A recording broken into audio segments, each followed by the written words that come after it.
50. Chapter 541 I Don't Want to Regret by Heidesgrain. Can I go all in? This question caused the surroundings to suddenly turn quiet, and it was only a minute later that the receptionist hesitantly asked.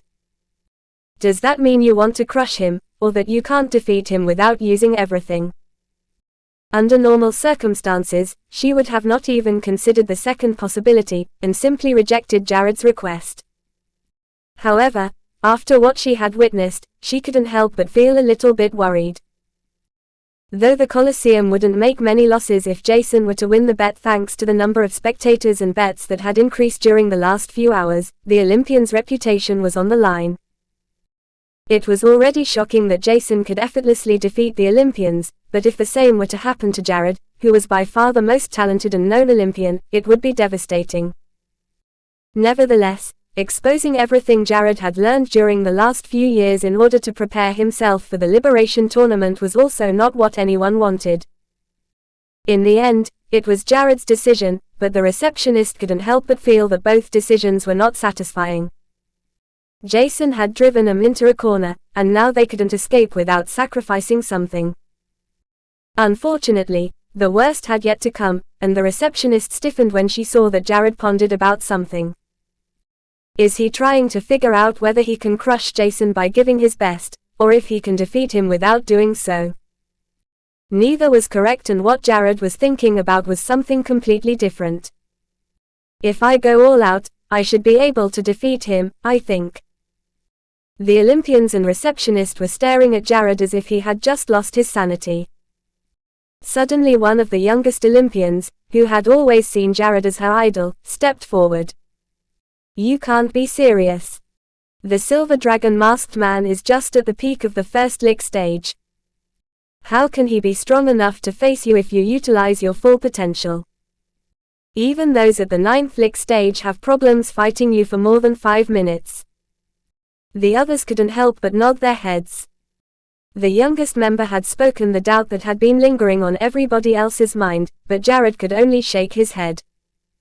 And who says that the man behind the Silver Dragon mask can't do the same? With that being said, Jared took a step forward before he grabbed the railing in front of him. A mysterious smile appeared on his face, and it was the first time for the Olympians, let alone the receptionist, to see Jared being excited. The words he had just said rattled everyone, but instead of saying anything, they decided to be quiet. Only a few hours passed before Jason had finally defeated the 49th opponent. He had received many lengthy breaks, which was unexpected. Not only his 49th victory increased the spectators' tension, but also stalled time for more spectators, or to be more precise, bets to be made. Then seemed to be fine, which caused Jason to sigh in relief, while the others were struggling to continue fighting. They had reached the 60th round, which meant that their opponents were 3 ranks above their cultivation base. This was still not enough to be at par with most of the gods' children, but more than needed to pressure them. Jason watched their battle, and couldn't suppress a faint smile. They're improving extremely fast. The pressure is exactly what they need. At the same time, Jason was also thinking about Jared and everything he had perceived through his Emperor eyes. There were several reasons why the Ilian was so strong, but only one specific factor combined every single advantage he had.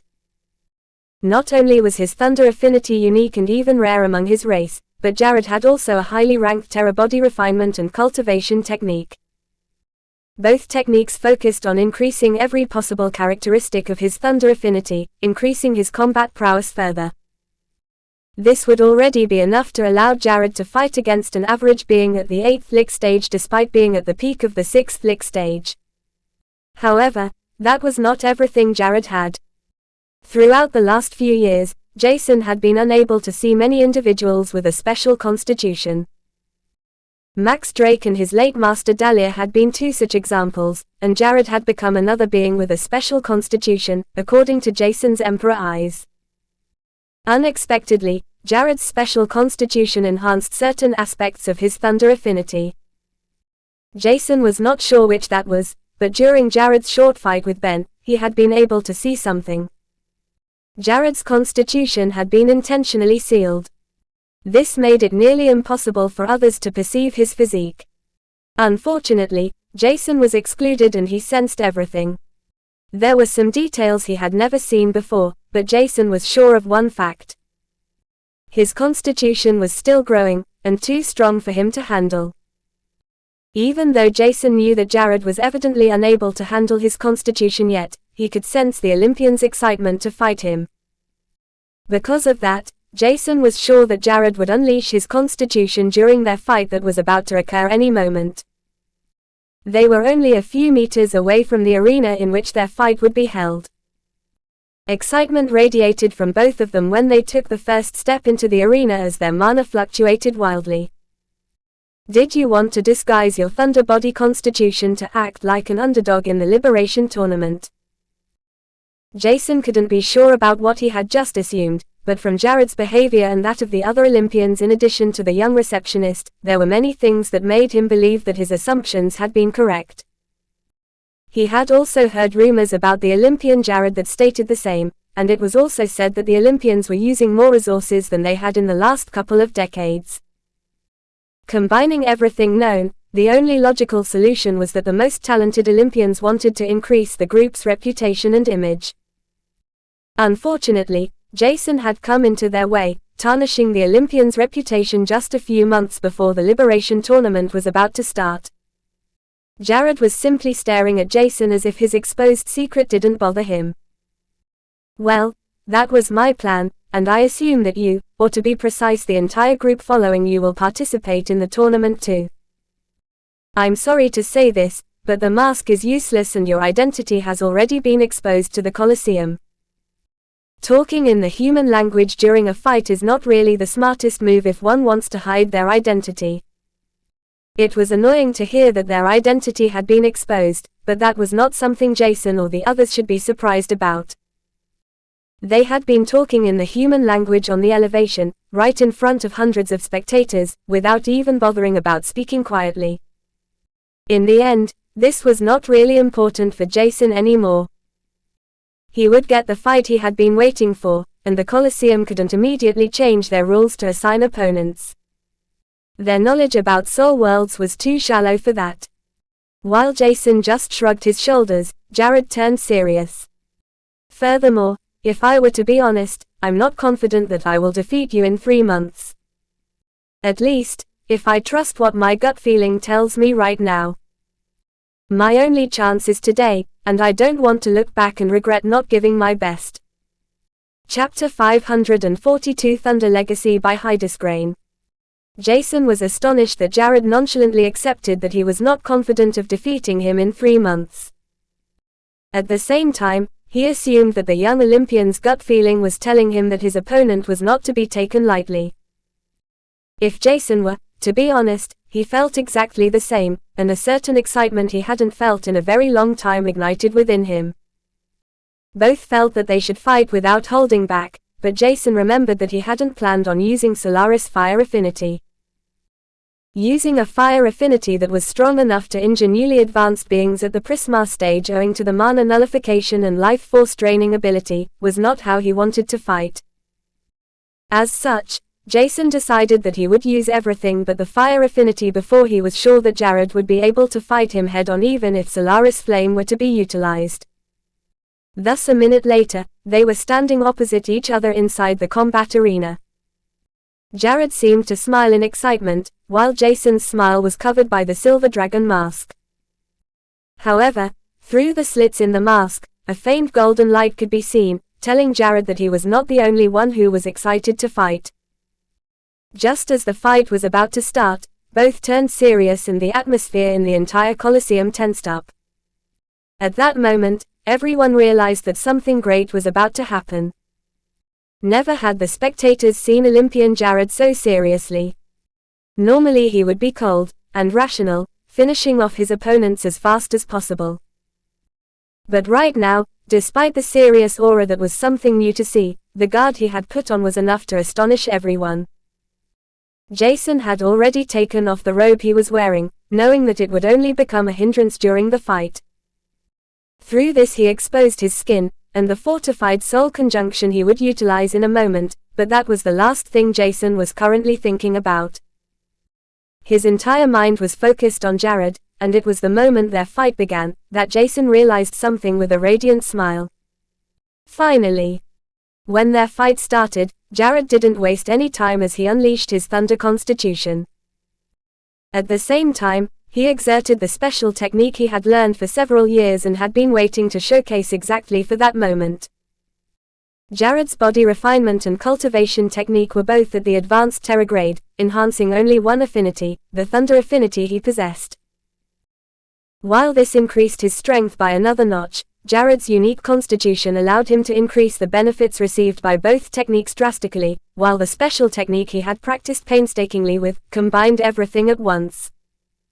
A moment after the fight had started, Jared's entire body was enveloped in a dense thunder armor whose currents crackled around him like a live wire. The torment energies revolving around him destroyed everything in Jared's proximity, tearing apart the arena around him. Only a moment later he catapulted himself towards the front, creating a cavity at the position his feet had pushed himself from. Not a single spectator below the Prisma stage could keep up with his speed properly, and the only thing everyone was able to perceive was a huge bolt of thunderstrike shooting towards Jason, who had yet to move. Despite his earlier worry if he should use his black fire affinity or not, Jason couldn't help but smile brightly. Within an instant, his entire body was enveloped in thick, black scales that were intertwined with a golden vein-like pattern. At the same time, a 3-meter-long tail grew out of his coccyx while Byakuya manifested in his hand. Jason didn't even think about using the other weapon that had remained unused inside its scabbard during the last several dozen battles he had fought. Right now, Jason wanted to test Petri's defensive capabilities, but at the same time, he felt like using Solaris Flames to overwhelm his opponent. In the end, curiosity got the better of him, and he couldn't help but disregard using Solaris for the moment. Instead, he wanted to see how far he could go by using everything but his strongest soul bond. As such, he stared at Jared, whose entire being had transformed into a thunder-enveloped monster. Jared's mind was calm and he noticed how unruffled Jason was. At the same time, it was evident that his defensive capabilities had increased drastically as the familiar currents of primordial energy enveloped the armor he was suddenly wearing. He might have been oblivious to mankind's unique traits, but seeing how an entire armor and a 3-meter-long tail grew out of Jason was more than enough to tell Jared that something was about to happen.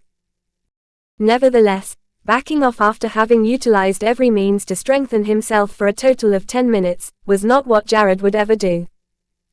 What he demonstrated to everyone proudly was his Thunder legacy, something he had painstakingly worked on for his entire life. It had been a culmination of years of sweat, blood, pain, and efforts that had made him who he was, coupled with the will to strive for more, to become someone the Olympus Federation could rely on. They were just a bunch of races that had been forced to immigrate to a planet with a scarcity of mana. They hadn't had much time to grab necessary equipment or weapons before hastily scurrying away to the nearest possible planet while running for their lives. The racers had built everything from scratch and wanted nothing but to return to their former glory, and Jared wanted to become the person who could lead them to that goal. All of that belonged to the Thunder legacy, and Jason could feel the emotions radiated by Jared. At the same time, his eyes could follow every single of Jared's moves as he was still not strong enough to overwhelm his eyes. Though Petri's scales and only a part of his tail had been constructed when Jared had merely been 3 meters away from him, Jason was still able to remain calm. Everyone, even the gods' children, including Merlin and the other human powerhouses, thought that Jason was about to lose right now. He had yet to make his move and was already in a pinch. At least, that was what they saw. Suddenly, without a warning, huge streams of mana that had been gathered in Jason's eyes shot out. Jason ignored the fact that he was unable to tell how strong his Emperor Eye's abyssal effect had become after absorbing the divine aura, let alone the enhanced versions of the petrification and race-specific weakening curse, as he released everything at once. Only a small margin of mana that he didn't use for the abyssal effect remained unused inside his mana core, preventing the possibility of killing Jared or destroying himself by straining his eyes and mana veins. Jared, who had been focused on attacking Jason, without holding back even if he were to stay unmoving, suddenly felt as if his entire body was becoming heavier. As he stared straight into the golden eyes, his body felt heavier as something eerie seemed to envelop his entire body. He was unable to control the thunder that enveloped his body like an armor, and it was as if his affinity was struggling against something dark and oppressive, reducing its lethality drastically. Using his utmost efforts to control his heavy body and the thunder armor, Jared didn't even notice that his sight blurred as his mind had already entered a place full of nothing but eternal darkness. Chapter 543 My Turn by Hydesgrain. The abyssal ability Jason had utilized with only a small margin of mana had dragged Jared's distracted mind into a bottomless pit of pitch-black darkness. At least, that's what it looked like to Jared and everyone else who had entered this place. Time seemed to continue to pass, but somehow it felt different, and Jared was unable to tell whether seconds, minutes, months, or even years had passed. Suddenly, after a moment that felt like an eternity, the outlines of something gigantic, eerie, and terrifying appeared in front of him. Just as the huge hands of the ominous being were about to grasp him, Jared was released from the queasy feeling, only to find himself in the arena. All of this had happened so quickly that he felt as if he had been dragged out of that abyss and thrown back into the arena at the exact same moment he had left. His mind was seemingly blank, and the distraction caused by the abyssal ability completely deteriorated Jared's control over his thunder ability as Jason appeared in front of him. Ignoring the torment energies caused by the thunder that began to spread through the entire arena, Jason slashed out with Byakuya. The floating sky movement technique was activated, increasing his speed starkly, but that was still not enough to pierce Byakuya mercilessly through Jared, who had instinctively moved. Owing to the combat experience he had attained over years, evading Jason's simple slash was not a problem. However, what the visibly confused Olympian hadn't realized was that Jason's 3-meter-long tail had already been coiled around one of his ankles. Shock could be seen on Jared's face as Jason used the 3-meter-long tail to lift the young Olympian once before the tail whipped on the ground, crushing him into the floor as a gaping hole and several cracks appeared on it. Jared's physical strength was not lowered despite the first throw, making it impossible to injure him heavily with such a move. As such, Jason had simply flung Jared further away, yet again. Yet, instead of throwing Jared out of the combat ring and ending the battle once and for all, Jason let the Olympian take a deep breath as he wanted the fight to continue. He could now roughly gauge how powerful his Emperor Eyes ability was. At least, if he were to ignore using the 2 curses and his Eyes ability in one lethal attack, and instead use them in quick succession by making use of every little distraction. While Jared was flung to the other side of the arena, Jason unleashed his entire Celestia aura and stigma, before he began to absorb the surrounding mana rapidly. There was still more than enough mana left in his mana core, but he didn't want to end the fight so soon. Jason had yet to get his turn to release his strength and actively attack the Olympian, who was struggling to regain his senses. It didn't take him long to get back on his feet, but his mind had been consumed by the eternal darkness his mind had been dragged to. The expressions of terror and worry chased his facial features and he had difficulty coming to terms with the eerie sensation he had just experienced. Other than that, Jared's confidence to defeat Jason had crumbled as he was unable to even utilize his Thunder Legacy properly. Meanwhile, Jason absorbed mana without minding that Jared was standing inside the arena ring as if his fighting spirit had left him for good. There was no pity in Jason's eyes and he left the choice to Jared whether a single exchange of blows was enough for him to give up his goals and desires. If that was it, he would be disappointed, but everyone was free to make their own choice. Due to his passive mana gathering technique exerted by his sub-area combined with his active mana absorption, Jason's mana replenish speed was terrifically high. Both the active and passive mana absorption was further accelerated through his Stigma and Celestia aura that had been reinforced by the divine aura he had annexed and absorbed months earlier.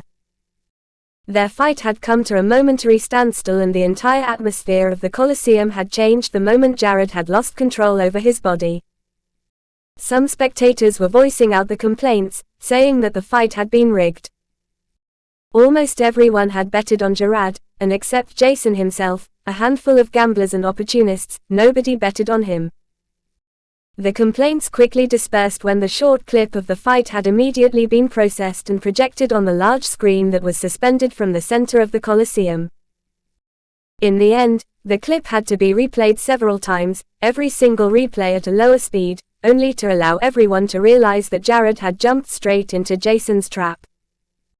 There was a moment Jared's eyes had turned black, while the silver dragon mask had been dyed in a golden hue, only for both to disperse a moment later.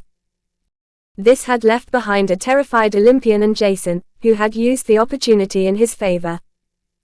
Moments later, after Jason thought that he had given Jared enough time to recuperate from his shock, he stopped absorbing mana.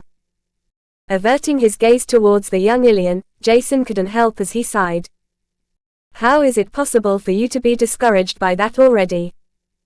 Will you ever be able to face someone from a stronger race with that attitude? Your will was too easily shaken. Talent is worthless if you can't even stand up after a single failure. If you're not dead, stand up after falling down, learn from it and improve, become better than the past you. I doubt it. How could I even remotely think that this fight will be worthwhile? How disappointing. Jason was fully aware that he'd exaggerated a few facts, but that was not what he was bothered about right now. He was simply disappointed while using his last effort to turn the fight that seemed to have lost all its meaning into something glorious. There was no need for his excitement to completely die, and there was only a last ray of hope left within Jason. Somehow it seemed as if Jared was trying to progress everything, trying to overcome the terror he had witnessed. However, at the same time, Jason could tell that Jared's pride had been shattered into smithereens. Fortunately, there was no need for Jason to stay disappointed. His words elicited the reaction he had been expecting from Jared. Previously, Jared had thought that his fight against the Silver Dragon Masked Man would be epic, turning into a glorious legend about his first revelation.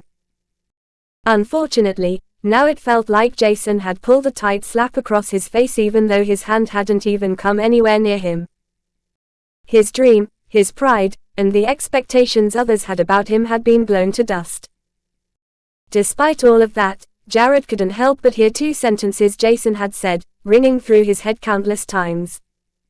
Talent is worthless if you can't even stand up after a single failure. If you're not dead, stand up after falling down, learn from it and improve, become better than the past you. Clenching his fists, Jared couldn't help but feel ridiculous. After a single failure, he had been already on the verge of giving up on himself, his entire race, and the Olympus Federation that was in a dire need of strong and talented warriors.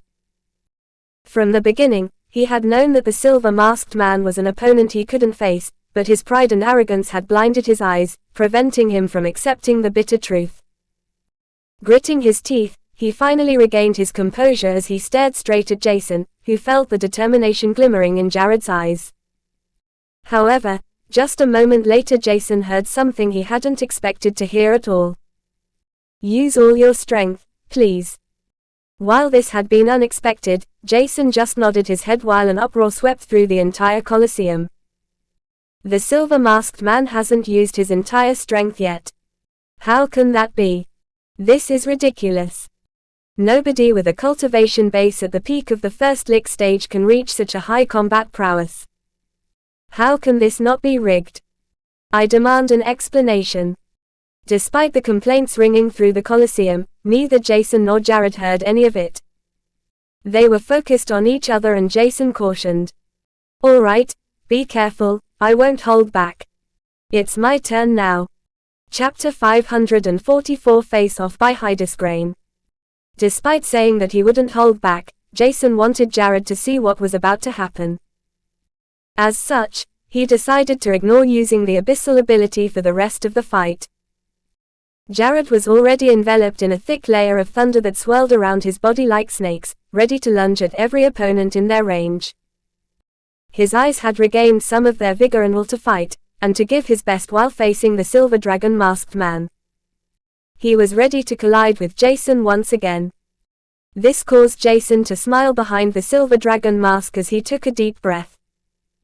Thanks to the terrific high mana absorption rate he had attained by using every means to enhance it for a short time, Jason had been able to fully replenish his mana core. Thus, holding back because he lacked mana was out of question. Suddenly, the 3-meter-long tail and black scales with the golden vein pattern spreading through it dispersed as if they had never existed, causing an uproar among the spectators.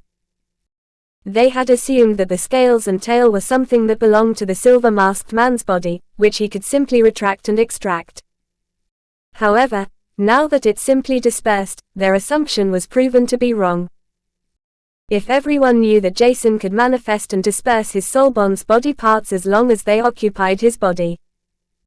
Yet, even more astonishing to everyone was that a set of wings had manifested out of black flames sprouting out of his back. Only a moment later, highly compressed flames emerged from his skin, enveloping Jason tightly. Everything was pitch black, except the golden shimmer that shone through the masked slit and the black flames that seemed to crave something. From an indomitable force of physical strength, Jason had turned into the epitome of a black fire god. There were many races with a fire affinity, including mutated fire affinities that were extremely powerful and deemed as extraordinarily strong. However, Solaris was on a completely different level. The black flames were unfathomable, yet, they caused everyone nearby, Jason, to feel the intense pressure released by every single flame. Solaris was at the peak of the 10th Lick stage and on the verge of breaking into the Prisma stage. It was only lacking the ability to create a solidified prismarine crystal, which was something Jason had yet to figure out. Nevertheless, as long as Jason had enough mana, he could use the black flames to his heart's content, which included the utility of the abilities Solaris had. Jason's appearance of a pitch black being that radiated an unbearable heat, and increasing the temperature inside the entire Colosseum was a stark contrast to Jared's. He still looked like his usual self, despite the thunder armor, which was not the case with Jason. If one had no idea about his actual appearance, humans who had listened to all kinds of fairy tales and nightmares would compare him to a devilish existence. Even worse than the pressure he released with the piercing, golden silverish eyes that were clearly visible. All of that together was almost enough to crumble the confidence Jared had painstakingly gathered during the last few minutes. From one of the most talented and self-confident citizens of the Olympus Federation, he had turned into a pushover, a weakling. In front of thousands of spectators, and a youth who was barely at the peak of the first Lick stage at that. To Jared, it was obvious that Jason would participate in the Liberation Tournament, and he couldn't help but feel excited when he would encounter the other true prodigies that were older than him. Ah! Screaming out, Jared gave himself a last push. He used every single trace of mana inside his mana core, and the courage left within him to charge towards Jason. His speed had been as terrific as before, but Jason remained rooted to the spot, similar to what he did in their first clash. This time, however, Jason lifted Byakuya, which he was holding with a firm grip. "Be careful," he cautioned as he transferred the vast majority of his mana into his longsword. At the same time, the tormenting black flames around Jared swirled violently before they shot towards Byakuya. Every single rune on Byakuya was glowing up and it grew in size at a rapid pace. It had been a long time since Jason had used the enlargement rune, but somehow, it felt like every rune had become a part of his body. As such, Jason could freely activate every rune he found usable in the current situation. While huge black flames were tightly woven around Byakuya, the armor that enveloped Jason thinned. Jason brandished his longsword at Jared, who had almost reached him, only to smile lightly as he exerted the floating sky movement technique to the highest possible degree. At the exact same time, the Emperor eyes began to glow brightly as Jason released the petrification curse.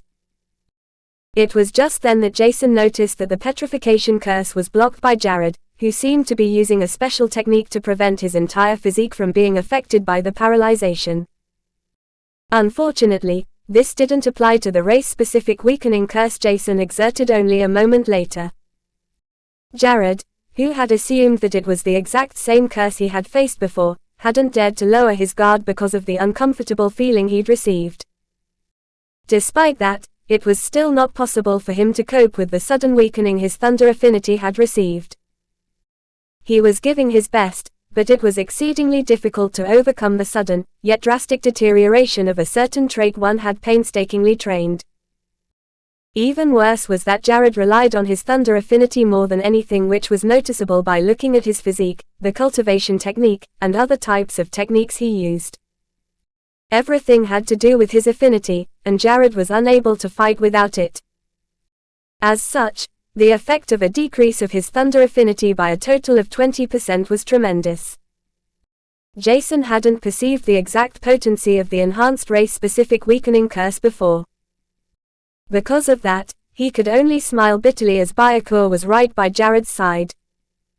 The saw weapon had grown to more than 10 meters and there was still quite some distance between Jared and Jason. Taking into account the decrease of speed the Olympian had to face right now, it was impossible for them to collide in a close combat attack. He now had to face Byakur first. Thus, Jared was forced to face the weapon that was enveloped in black flames head-on. Evading it was impossible as it was already too late for him to swiftly change his trajectory and Jared could already perceive how the flames would lunge after him. Just as the razor-sharp blade was about to hit Jared, and cut him in half, Jason shortened Byakur's length, barely enough to brandish past the young Olympian. Byakur's tip grazed Jared's chest before Jason allowed Solaris to wreak havoc. The black flames that thirsted for mana pounced on the thunder armor that enveloped Jared, enveloping and devouring anything through the mana nullification ability the Black Origin Flame possessed. A moment later Jared was completely enveloped in black flames and it was only when the young Olympian stopped in his tracks that Jason snapped his fingers, extinguishing the flames in an instant. I guess I won. Chapter 545 Loot by Hydesgrain. I guess I won. Jason was simply stating what had happened even though the result was obvious. If he'd wanted to kill Jared, he wouldn't have reduced Byakur's length at the crucial moment, let alone extinguished Solaris flames that would have burned through Jared. Despite his skin being covered in burns and boils all over, Jared could only grit his teeth and accept the bitter truth. I think I have to thank you for not killing me. You had 3 chances to take my life but you decided to hold yourself back every single time. Thank you, I will remember that. Instead of replying verbally, Jason simply shrugged his shoulders. He was about to leave when he remembered something he had wanted to say. Even though you lost today, do not be disheartened. My situation is quite unique, which made my victory possible. Your talent is enormous. I've already said it before, but you should believe in yourself and stand up after being defeated. Today, I didn't kill you in our first clash, let alone the second encounter we had, but others won't show any mercy. It is good to focus on your thunder affinity, but you should learn to be able to fight without it too, otherwise you will always have a disadvantage if someone with a weakening curse is around you. After that, Jason simply left. He had many things to do, and his muscles were sore. Having fought a total of 50 battles within 2 days had paid off because he had won his bet. Not only that, but a winning streak of 50 rounds rewarded him with the permission ticket to enter the world bridge that would lead him towards the broken world. This was what he'd aimed for all along, and there was no way that he would waste this opportunity. Ignoring the commotion he had caused with the fight, Jason glanced at the receptionist who was still standing on the elevation. She was frozen in place, staring blankly at the young man whom she and the Colosseum's manager had grossly underestimated. Earlier, both had assumed that the Olympians were more than enough to handle Jason. However, after the 40th round it had been quite obvious that the man behind the silver dragon mask was exceedingly powerful. Nevertheless, the chances that Jared would lose were still low as per everybody else, including the receptionist and the manager. He was the most talented Olympian after all, and only a few members of the younger generation were as talented, or even more talented than him. Most of them were also older to him and had already unleashed their entire potential, which was not the case for Jared. Never had there been a need for him to use every single trick to fight someone because he hadn't met a being as strong as Jason. His body was still not strong enough to fully endure the unique thunder constitution he had been gifted with at birth. Because of that, his potential had forcefully been reduced by sealing his constitution with a multitude of seals. In the end, Jared could only break through one of them without tearing himself apart. Though Jason could see a lot through his Emperor eyes, not everything was clear enough to be perceived perfectly. As such, he could only tell that Jared had been unable to use the unique constitution in its entirety. Once he had exited the arena, he walked towards the reception where only a small number of the initial staff members had stayed back.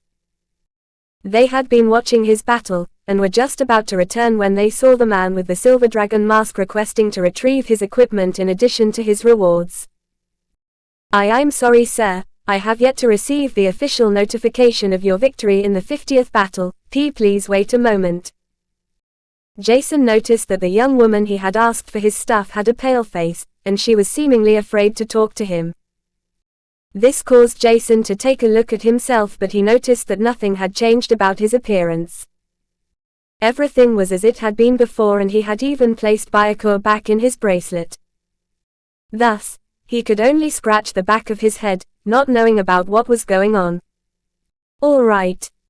Waiting for a few minutes wouldn't make a drastic difference, and the only reason he had wanted to leave the combat arena was to avoid being bothered by others. If Jason were to know that the Colosseum's staff had assumed that he would be killed by Olympian Jared or at least heavily injured, he would have understood the reason behind the terrified looks instantly. Not only had almost everyone witnessed his fight with Jared had already started, but also seen that he was completely unscathed and didn't even have a minor scratch. As such, something must have happened, and if the young receptionist's assumption was not completely wrong, the man in front of her must be extremely powerful and more talented than anyone she had ever seen. She now feared that antagonizing him could very well mean endangering her life. As such, the young receptionist realized that she had to be exceedingly careful because her life was something she held dearly. The more time passed, the more nervous she became, while Jason merely drummed his fingers on the reception counter with a bored expression. Wanting to do something productive, Jason entered his soul world through his mind to take a look at his soul bonds. This had become some sort of ritual for him since a few months already. Not only were his soul bonds a part of himself and his family, but also extremely important to increase his strength further. Either of these reasons was already enough for Jason to pay attention to his soul bonds, but the fact that he saw them as his family was the most important, which was directly connected to the last point. The stronger his bond with each soul bond was, the better was Jason's ability to manifest their body parts and move them around in his mana core. Likewise, he also improved the speed and accuracy of utilizing their affinity. As such, with a firm soul bond, it was less likely for his family to be injured or die as long as he was around to protect them. When the female receptionist, who had been in charge of Jason since the beginning, regained her senses, she noted that Jason was not in the arena anymore. Perplexed that she might have offended him in some way, she quickly asked the Olympians around her, who had been busy staring at their idol, Jared, in shock. The man with the silver dragon mask. He went inside, and is probably currently retrieving the equipment he had betted in addition to getting the rewards he was promised. This worsened her dread, and the young female receptionist rushed back to the reception without being able to digest what exactly had happened during the last few minutes. The entire battle had been chaotic to look at, but at the same time the fact that the man with the silver dragon mask was just at the peak of the first lick stage was terrifying. Jared might have lost, but it looked like he had gained a lot from the final clash. Turning around, she rushed towards the reception, where she saw that Jason was standing around, patiently waiting for someone to acknowledge that he had defeated Jared. It took much longer than Jason expected, but when he sensed the mana fluctuations of the female receptionist who had taken care of his bet 2 days ago, he turned towards her. She seemed to be distressed and quickly rushed towards him. "Sir, I'm so sorry for making you wait. We will immediately return your goods and the promised rewards. The reward we hand out will consist of all kinds of items, and we won't barter. Thus, if Sir wants to exchange goods, the trading market right next to the Colosseum will be the perfect place. As for the permission ticket for the broken world, I will immediately take care of that. Jason didn't even have to say anything because the female receptionist was blurting out everything at once. He had been a little bit annoyed to have been kept waiting for more than 10 minutes as more and more people were approaching him, but Jason couldn't help but laugh when he saw how flustered the receptionist was. Chapter 546 Powerful Shop Owner by Hydesgrain. Ignoring everyone else, Jason looked at the goods he had received instead. His spatial rings had been filled to the brim, and the inner storage area of his spatial rings was quite an interesting sight to look at. There were different types of items in it, including the permission ticket to the broken world and another ticket stating that the vendors had to trade fairly with him. The latter was interesting and apparently another perk of having defeated Jared. It could also have another reason, but that was not really important. Jason couldn't help but feel satisfied with having fought for 2 days straight and gained treasures. If his assumption was not wrong, the goods he had received would be worth more than 10 times the value he had betted. This was exactly what it should have been, to begin with, but Jason was still glad that the Colosseum didn't seem to be stingy with their rewards. Well, they shouldn't have made a loss considering that everyone must have betted on Jared. From a logical point of view, it was clear that Jared would win the fight. He was not only the most talented Olympian but a total of 5 ranks above Jason. Thus they had been under the impression that Jason would lose 100%. Unfortunately, the human race, or to be precise those with a 5-star soul awakening, were unlikely to bother about the common cultivation ranking. It didn't even matter which kind of cultivation ranking one used because God's children were usually several times stronger than their mana core suggested. The same could be said about Jason, but that was not only because of his soul world. His drops of mana were compressed and a single mana drop was equivalent to 3 common mana drops.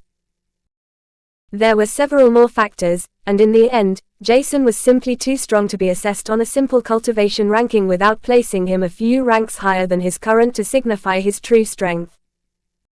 After he had received his reward, he walked outside the Colosseum ignoring the angry gazes of those who had bet against him. However, this didn't matter to him. He hadn't bet his life-saving, and if others did, it was their fault for not betting on him. Meanwhile, Jared had already left the arena while trying to control his hands that were trembling in excitement. Despite feeling that he would be unable to defeat the man behind the Silver Dragon mask 3 months from now during the Liberation Tournament, Jared couldn't help but feel eager to meet him again. There was still something he could use to become stronger in the next few months. Maybe, I should work on unveiling the second seal, and I need another martial art technique. The other Olympians had followed Jared to figure out if he was doing fine or if his will to fight had been destroyed. He had lost against someone at a much lower cultivation rank after all. Yet, after they saw the determination in his eyes, the Olympians' worry dispersed, as their behind confusion cleared. It was normal to feel discouraged after having been overwhelmed by an opponent everyone deemed weak. As such, Jared's reaction was uncommon, but everyone could only feel glad about that. He hasn't given up. Meanwhile, Jason had entered the trading market, where he exchanged the goods he had obtained with all kinds of materials to forge, concoct, inscribe runes, and most importantly resources to cultivate with. Other than mana stones and nutrition solutions, Jason had exchanged his goods with prior stones too. Petri had to continue advancing and become stronger by cultivation with primordial energy after all. The trading market was an interesting place, and his eyes fell upon the different kinds of goods on display that made him curious. One of the most intriguing items Jason came across was inside a small bookstore he had entered on a whim. In comparison to Janna's library, the bookstore was small, but the books he found were at least as valuable or even more valuable than those inside the library. While he looked around in awe glancing through the titles of all the different books, what truly surprised him was the old shop owner's mana core. 8 solidified prismarine crystals. His eyes widened in astonishment. Jason had assumed that not a single intelligent being on Argos had yet to reach the peak of the first threshold of the Prisma stage. At least, not if the world bridges worked as he had known until now. Did I miss something? The bookstore owner noticed his gaze and only gave him a faint smile without saying much. Based on the name of the shop that was called Old Sadran's Treasury, Jason assumed that the old man of the Ilian race wanted to be called Old Sadran.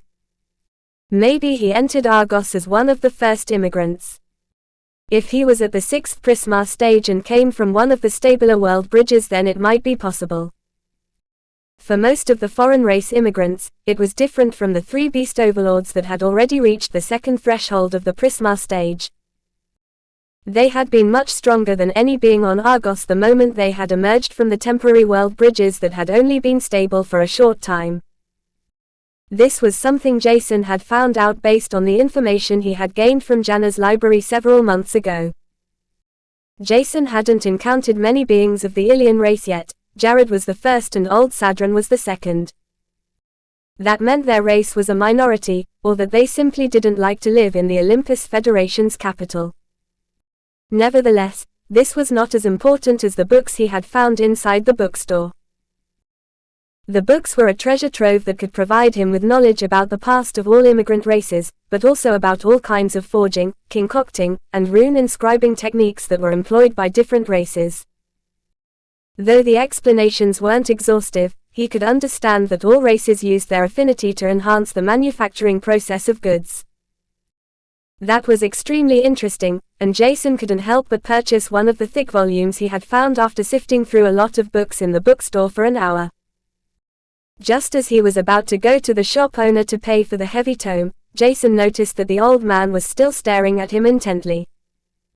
The old man had released his mana since the beginning, scanning through him as if he was an object, which Jason had simply ignored.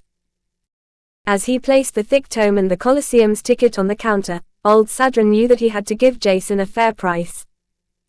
However, at the same time it told the old man something else he had only been suspicious about before. Olympian Jared's mana fluctuations were still lingering on Jason. You fought against Olympian Jared. How come you look perfectly fine? The last sentence sounded more like an insult, but Jason could only smile lightly at the old man's question. There was something Jason had been suspicious about before, but now that the shop owner had asked him directly, his assumption was proven to be correct. The old man and Jared knew each other, and mostly had a great bond, maybe they were even related to each other. As such, Jason knew that he had to give the old man a reassuring answer, otherwise, it might end up being unfortunate on his side.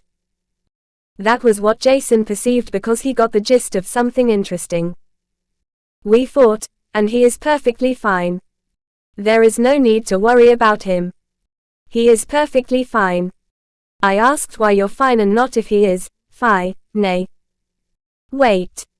Jason was still wearing his mask, but his mana core rank was evident. As such, Old Sadran had never imagined that his grandson could have been defeated by the man in front of him. However, the more he looked at Jason, the more dangerous he seemed to become. Ah, so he is fine, great. After that, the shop suddenly turned silent and nobody said anything, and a few minutes had to pass before Jason tapped on the tome in front of him. How much is the tome for? Chapter 547. So close, yet so far by Hydesgrain.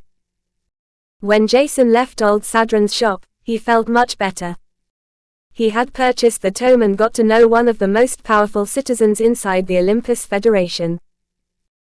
There shouldn't be a single being at the 2nd threshold of the Prisma stage in the Olympus Federation because it would indicate that one had created one rotating crystal enveloping 3 small solidified prismarine crystals.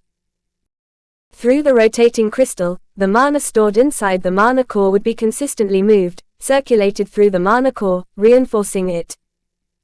At the same time, the mana strengthened the entire body as well as the mana core's capabilities. Jason assumed that there were only the 3 overlords and at most 1 or 2 more beasts with that kind of strength. But that was not something he could say for sure. Furthermore, there was the possibility of a temporary world bridge manifesting every once in a while. As such, new, stronger beasts could emerge at any time.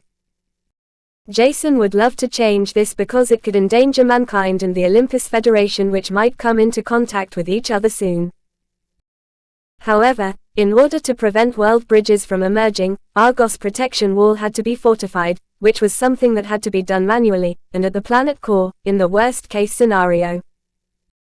His knowledge had yet to reach the basics, and Jason had to figure out how to destroy the world bridges without allowing them to be reconstructed once again. The best scenario would be to terminate all world bridges, except one that would allow anyone on Argos to leave and enter the planet to one particular place that might be some sort of intersection with other world bridges. That was the best possible scenario Jason had in mind, and something he hoped to make possible in the future. Unfortunately, this goal was still well beyond his reach at the moment, and Jason assumed that he would have to reach the peak of the Lick stage to make something like that possible. Due to his unique condition, he shouldn't need to be at the Prisma stage, and one would only be required to look at his Emperor eyes. Every single rune was visible to his eyes, and he had already been able to destroy 1 world bridge. Though the reason for this had been a different matter altogether, in the end, only the result counted.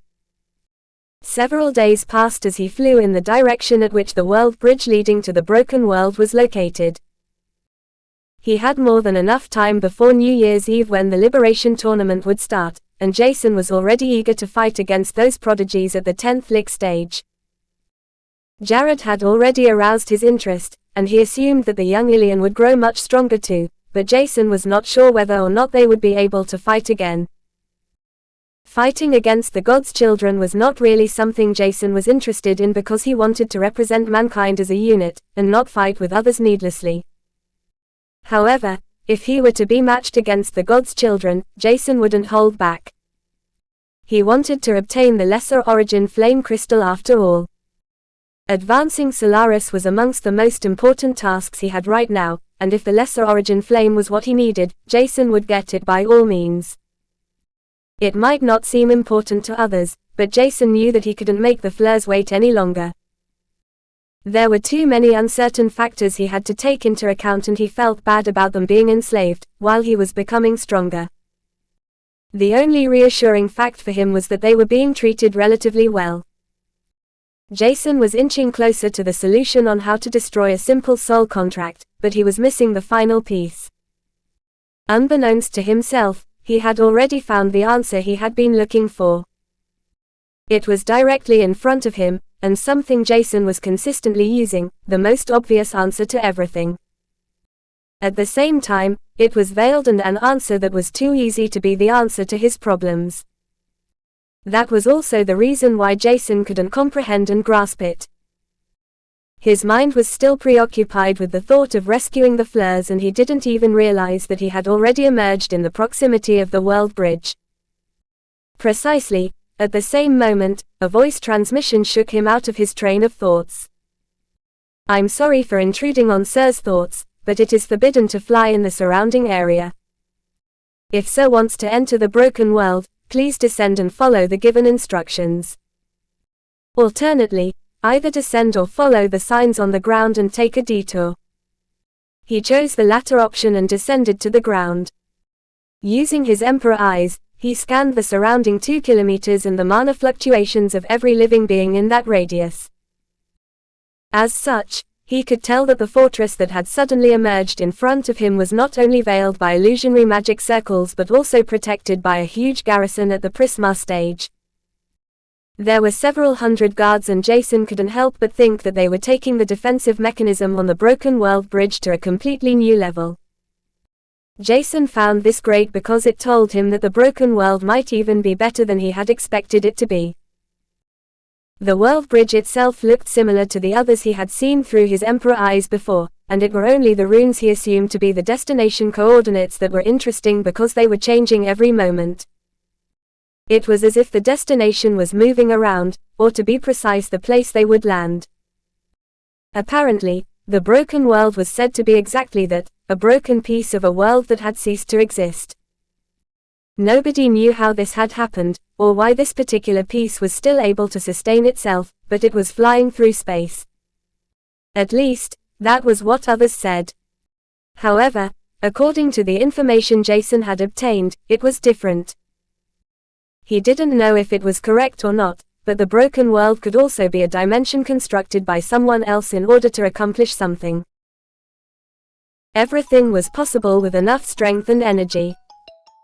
As such, it was not unlikely that the existence of dimensions, created by other beings, was possible. Despite taking interest in the moving coordinates, and wanting to know how it was possible for Argos to have naturally constructed a world bridge with the broken world, Jason just wanted to cultivate and train. He had to become much stronger, and the same applied to his soul bonds that were as eager as he was. As such, Jason followed the instructions he received through the transmitted voice before it suddenly vanished, and he spotted a tightly armored man from a winged race. His visor was closed, and Jason could only see his green feathered wings without actively using his Emperor eyes. Unfortunately for the young man in front of him, Jason could see everything owing to the fact that the basic function of the Emperor eyes was always activated. The armor he wore had a concealment effect, but that didn't hinder Jason's sight. The winged man approached him, and Jason tried to appear unruffled as he took out the permission ticket he had obtained from the Colosseum. "Oh. It has been a long time since we had someone from the Colosseum.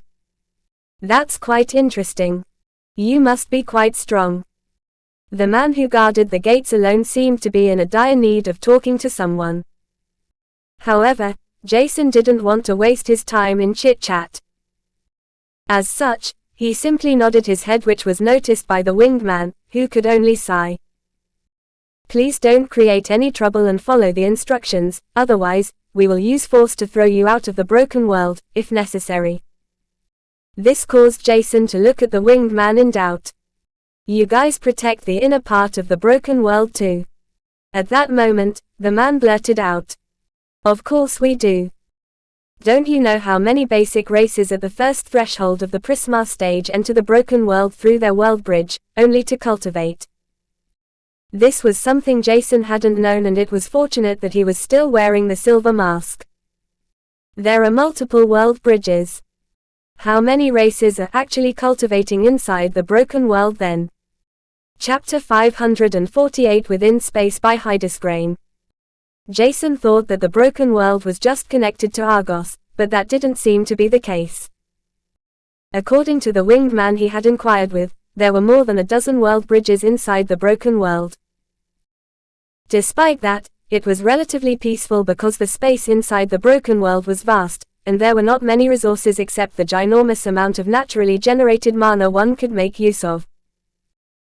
In the end, peace could only be maintained because the world bridges leading towards the broken world prevented anyone above the peak of the first threshold of the Prisma stage from entering it. Jason already knew this, and he was also aware of the extreme stability the world bridge had, which astonished him. The broken world was moving, and despite that, there was not a single sign of instability of the world bridge's mana fluctuations. All of this was interesting to Jason, but at the same time, it wouldn't change a lot for him. He just wanted to cultivate for the next 2 months and improve his martial art techniques afterward. Thus, he walked through the fortress, and his Emperor eyes perceived that there weren't many people who had entered the broken world at that time. This surprised Jason because it looked like they were wasting the chance to obtain precious resources. Not fully utilizing the broken world would end up in a loss of time for some prodigies who had to cultivate much longer without mana inside the broken world. What Jason didn't know was that the broken world had a schedule according to the agreement all races that could enter the broken world had made unanimously. Thus, it had a total of 10 slots, with an exception to the Colosseum and other organizations that rewarded an entry to the broken world to someone who had achieved an extraordinary feat. By showing the ticket he had obtained from the Colosseum, he obtained a swift entry to the world bridge. The total time for which he could stay inside the broken world was 3 months. This was more than enough for Jason. Excitement and apprehension filled his mind as he couldn't help but wonder what kind of sight would manifest in front of him. While taking his first step through the world bridge, he felt a familiar blindfold covering his eyes, making it impossible for him to see anything. This was something Jason had expected, so only a moment later, he released his stigma and injected a faint trace of mana into his eyes before the blindfold slowly dispersed. Looking around, he saw the overly familiar stars surrounding him and noticed that several of them were shining brighter than others. Suddenly, Jason's eyes widened and he couldn't help but smile as he saw 3 different types of energy swirling within the large space.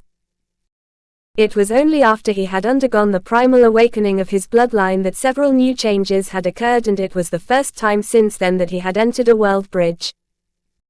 2 among the 3 energies looked familiar to him, and he realized that they were in fact mana and primordial energy. Jason assumed the last, unknown energy to be the spiritual force that was, in fact, used to cultivate in the path of wisdom. It was also called spiral and was used to strengthen one's mind for various purposes. However, what caught Jason by surprise was that when he turned around, Argos was releasing dense mana currents, enveloping it in a faint membrane. This membrane should be the world's protection layer that safeguards the planet from outside invaders and at the same time prevents too many strong world bridges from manifesting. At least, that was what Jason had learned from the books he had read inside Janna's library. It could be wrong, but it was unlikely because the Elva race's world bridge had drained lots of mana that had probably thinned the world's protection layer, which in return allowed more world bridges to manifest. That was interesting, but at the same time made Jason feel like he was missing something. If the space is filled with all 3 energies, why is there no primordial energy or spiritual force on Argos? This could have many answers, but Jason did not think further about it.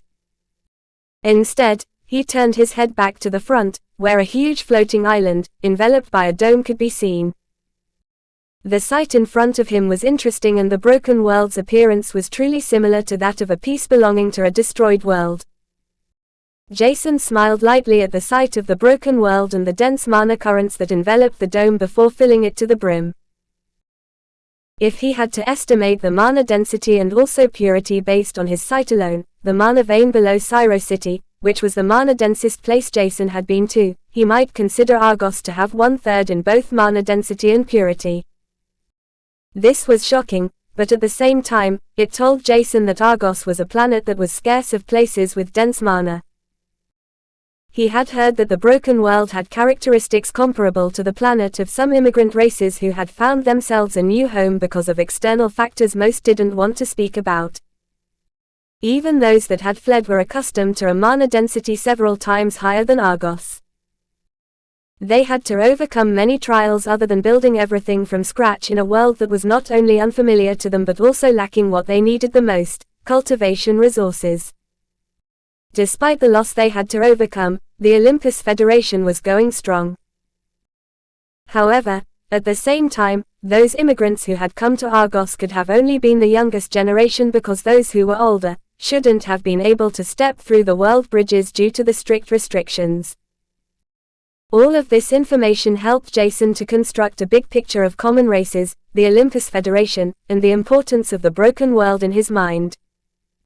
If mankind were to make a treaty with the Olympus Federation, the broken world will become a blessing and a curse at the same time. Even though that was the case, Jason's mind was fixated on the several channels his Emperor eyes perceived all around the broken world. They were likely to be the other world bridges, but before he could think about anything, he was drawn outside the world bridge.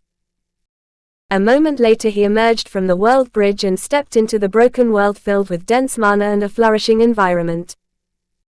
The moment Jason took the first step, he was enveloped in dense mana that swept through his body, invigorating him. It was an addictive sensation and Jason couldn't help but smile brightly.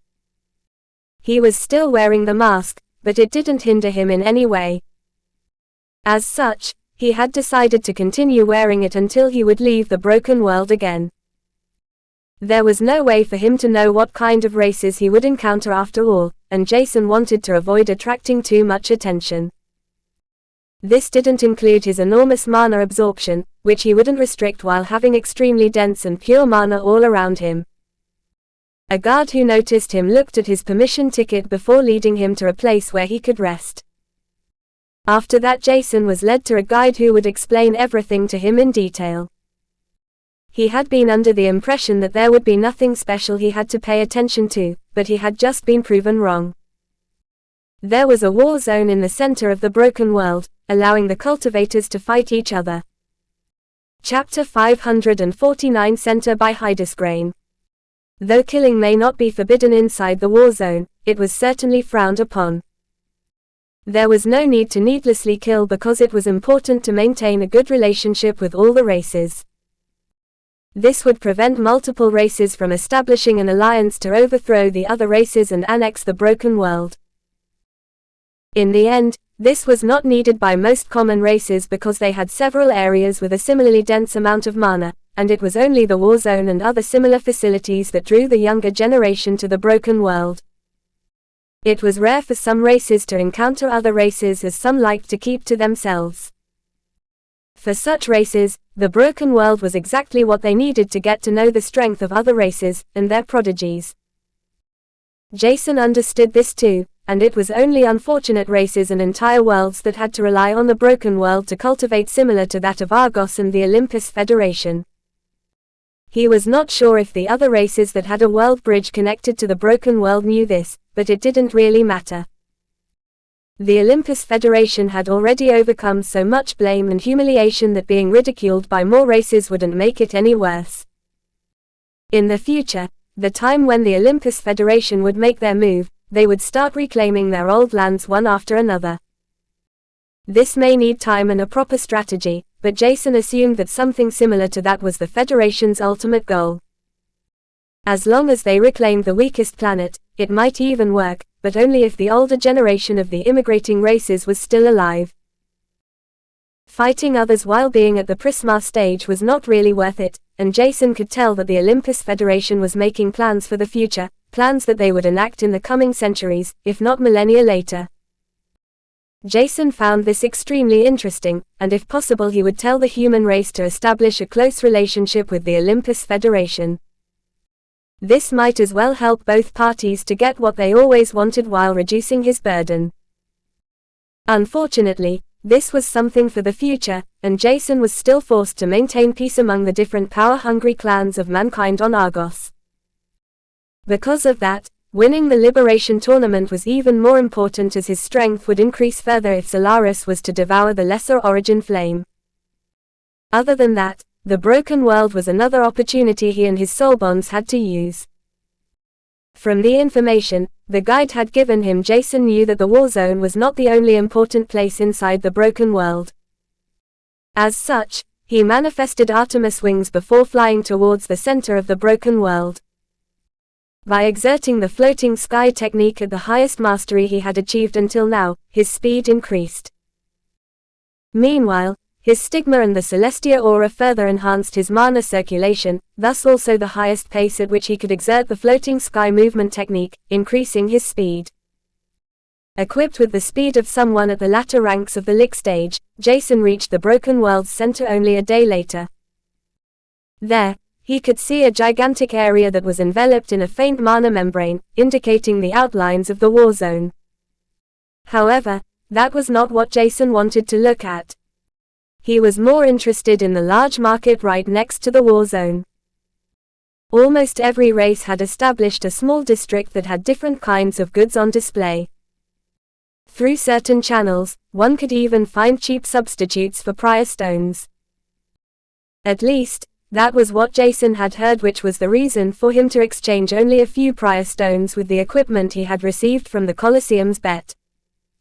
On Argos, one prior stone was worth 2, if not 3 times more valuable than mana stones. But that was not the case for other races, let alone the broken world where everyone was competing with each other on offering the best-selling prices. Because of that, he wanted to take a look at the goods prices inside the broken world. Maybe he could make use of the race's competitiveness, and exchange the materials he had in addition to the high-grade mana stones. Unfortunately, the trade market in Janor didn't have what he had wanted. There were certain things he was looking for, and Jason hoped to find them inside the broken world. When he had reached the proximity of the market, Jason descended to the ground. After that, he stepped through the paved streets and switched on his Emperor Eyes ability. There was no need to waste any time on unnecessary shops where he wouldn't find what he was looking for either way. Thus, he continued to scan the shops around him before his eyes fell on something. Turning to his left, he decided to enter an inconspicuous shop. Jason couldn't help but smile when he took a proper look at the items exhibited inside the small shop that was right in front of a large blacksmith shop. Even though the items were mostly at the lick stage, the color Jason perceived showed that it had a high quality. The same could be said about the entire smithy, with every single tool and material that had been refined to an extremely high extent. The weapons have less than 1% impurities. Have they been forged with an origin flame or a particular forging technique that involved purifying metals? Jason was curious about forging, concocting, and most importantly, rune inscribing techniques. This had multiple reasons, but one was that Jason wanted to learn more about the 3 basic auxiliary occupations as it could help him advance further. Learning more about runes and how to inscribe them in the best possible way was extremely beneficial for the termination of world bridges. The same applied to the enhancement process of certain characteristics from forged goods, devices, and to accomplish other specific things. Other than that, the concocting process was connected to inscribing runes too. The better the inscription solution, the more potent would be the inscribed rune. As such, a technique on how to concoct more efficiently with higher potency was essential too. This was also connected to the forging techniques, as the best inscribed runes on the most powerful weapons would not only allow the wielder to exhibit more of his strength but also to defend properly without the need to fear that the weapon would break at first contact. Jason walked through the small shop, inspecting every single weapon through his Emperor Eyes. At the same time, it was not too difficult for him to pay attention to the shop's blacksmith, who looked like a fire giant. In fact, Jason had almost thought that the race the blacksmith belonged to was the Ganassia race that had attacked Syro City. However, this was not the case because of the distinct mana fluctuations and affinities the blacksmith in front of him had.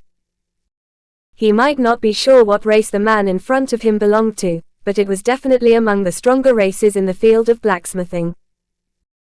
By simply observing the blacksmith's strokes on the searing hot ingot, Jason could tell that the hammer was not only heavy but also amplified by mana that was intertwined in a complex manner, creating small dents into the metal.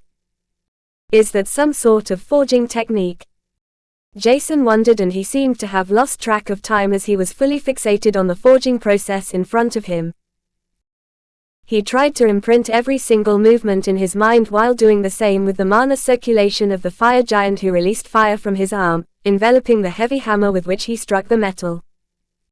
Jason didn't even realize when the blacksmith had stopped forging, as he had been mesmerized watching him work. The blacksmith noticed a man wearing a silver dragon mask standing a few meters next to him, staring at him and his forge, and asked in a gruff tone, "Hey brat, do you have any business with me?" Chapter 550 Deal with the Devil by Hydesgrain. When Jason regained his senses, he could only look at the fire giant while hiding his dry smile behind the mask. "I was just looking at the exhibited goods when I saw you forging with that mysterious technique.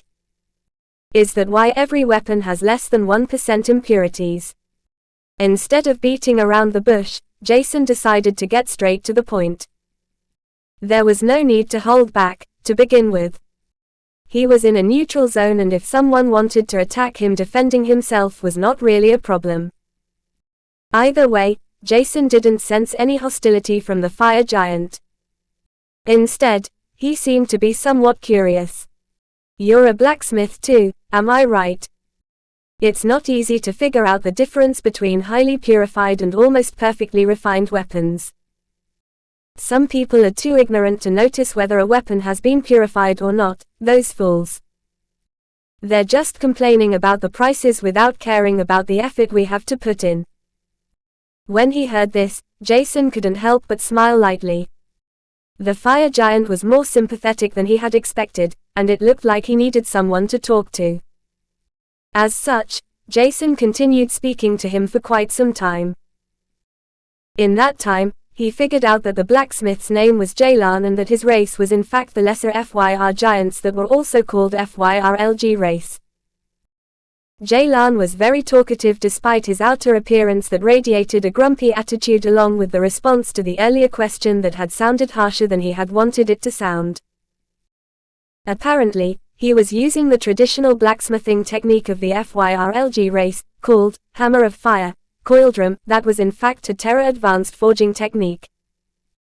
The technique sounded more like a weapon to Jason, but he had simply nodded his head, interested to know more about every detail of the technique. He had seen quite a lot about the technique thanks to his observance of the entire forging process through his Emperor eyes. As such, he knew how the movement of the basic hammer strikes worked. Unfortunately, after Jason got to know that it was a traditional technique of their race, he couldn't simply ask Jaylan to sell him a copy of it. This would be extremely rude, and instead of being hasty and wanting to lay his hands on the technique, Jason changed the topic. Jason accessed his spatial ring and took out certain ores he had perfectly purified when he had learned about manufacturing guns and other weapons at Mike's house. When he placed the small metal bars on the counter in front of Jason and Jaylan, the blacksmith who was at the peak of the lick stage couldn't help but instinctively inspect them. The mana they released was extremely pure and he couldn't sense any impurities within them. Thus, Jason could visibly see how Jaylan's eyes widened more and more in shock upon seeing the thing that he held in his hand. It took him a few minutes until he had evaluated all the different types of perfectly purified metals Jason had laid on the counter one after another. He had a huge mountain of unrefined ores which he had exchanged at the trading market on Janor a few days ago, and wanted to test a few things. Nevertheless, the perfectly purified goods in front of him were the best of what mankind could provide. They were rare materials at the lick rank that were strong enough to be forged into good weapons without the need to purify them. However, being perfectly purified changed everything about such materials, turning simple metal ingots into finished products that were several times more expensive than the raw material used and had less than 1% of impurities.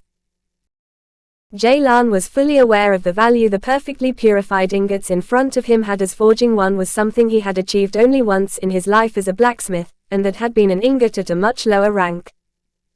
Turning towards Jason, he couldn't help but feel threatened as an uncomfortable feeling emerged within him. "Did you forge them? What do you want?"